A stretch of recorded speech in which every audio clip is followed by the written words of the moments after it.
Hello, my name is Theresa Casey and I'm the writer of the recent resources, IPA Play in Crisis, Resources for Parents and Carers. I wanted to tell you a little bit about the process of the writing, how they came about and some of the things that we were thinking about when we were producing them. When I was asked, the pandemic was already affecting hundreds of thousands of children around the world and was quickly becoming a global pandemic affecting millions of children and families. And of course, IPA understands that play is critically important to children's lives, to their health, well-being, to their happiness. It is fundamental to their relationships, how they interact with the world and how they see the world. So we knew that play was going to have a really important part in how children coped with the crisis situation that's surrounding us.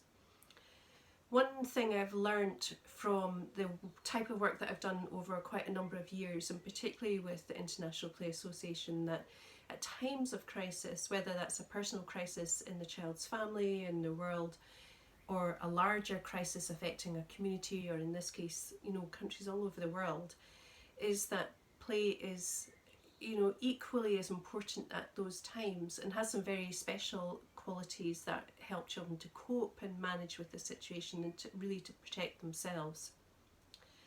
So when I was asked to write the resources, I started with the two introductory sections that were to do with the importance of play and about thinking about play, and these are really based on IPA's Access to Play in Crisis resources that we produced 2 years ago and that colleagues in Japan were involved with as an international collaboration. Those were really thinking about just trying to give a bit of knowledge and understanding about why play is so important for children and ways to think about it. So if you're a parent or carer who hasn't spent so much time thinking about play the way some people might have if it's their job or their role, to give some underlying ideas that would really help them. And we were thinking about what does the world of play work, the profession of understanding and supporting children's play and creating spaces for play, what does that have that would really help parents and carers at this time? And I suppose I was also thinking about my own children. My children are teenagers now, but when they were younger, what were the kind of things and the kind of situations that this level of knowledge and understanding might have really helped with? So I think the two main things were that play is children's way of coping. It was their way of understanding the world and managing it for themselves.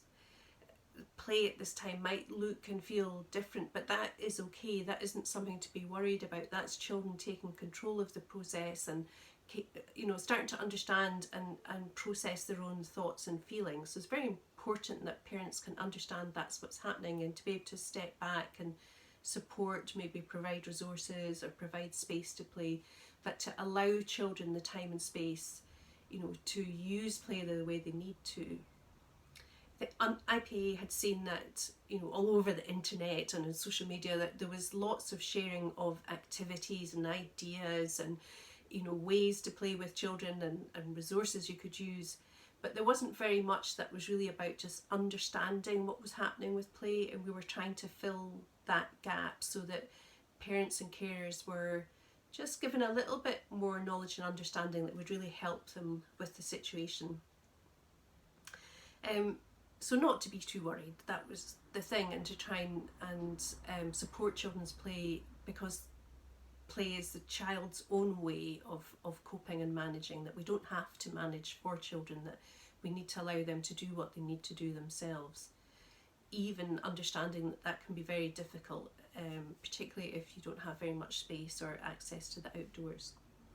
So we also wanted to provide some practical ideas and tips to make it easier to cope with play at home. So, ideas about how you could cope with play that was quite messy or noisy, and then, how to manage if you live closely with other people around you, so that, children are able to play, but adults are also able to cope, and we've got to learn how to, manage those two things together. And we also did want to address that children's play, does deal with issues that are really difficult and challenging. So some of the the concepts that children are having to cope with just now are death and loss and loneliness and fear and uncertainty, and we wanted to just help people understand that when children play with those kind of themes, it's doing something very important for them, and it's helping their resilience and giving them, you know, the ability to think through and understand it. So when that happens, it's important that parents and carers really support that and don't try to just distract them or stop it, because it's difficult. So when we wrote the resources, we worked really hard and quite quickly, because we had a big body of knowledge to draw on, and I worked closely with Mike from the IPA World Board and Cynthia also from the World Board, who's the editor of the magazine and the website, and the designer Pete. And on reflection, I think the design is one of the things that's helped people to engage with this resource, because the lovely symbols like this and these ones at the top have helped people just to catch on to some of the key ideas. And that's also quite an important thing, that it's quite, they're meant to be quite easy to grasp, quick to read, that they're not full of lots of technical language. For me personally, it was a really lovely and helpful thing to be able to do, because it gave me a sense of purpose in the middle of this crisis, when there was all the sense of what's going to happen and how will it turn out and are we in danger. So writing these resources was a lovely thing personally for me to be able to do as well. And finally, it's been really great to see that they have seemed to be quite useful to people and shared quite a lot around the world. It's fantastic that they've been translated. So into Japanese was one of the first ones, and Turkish, and there are other languages where it's been translated too.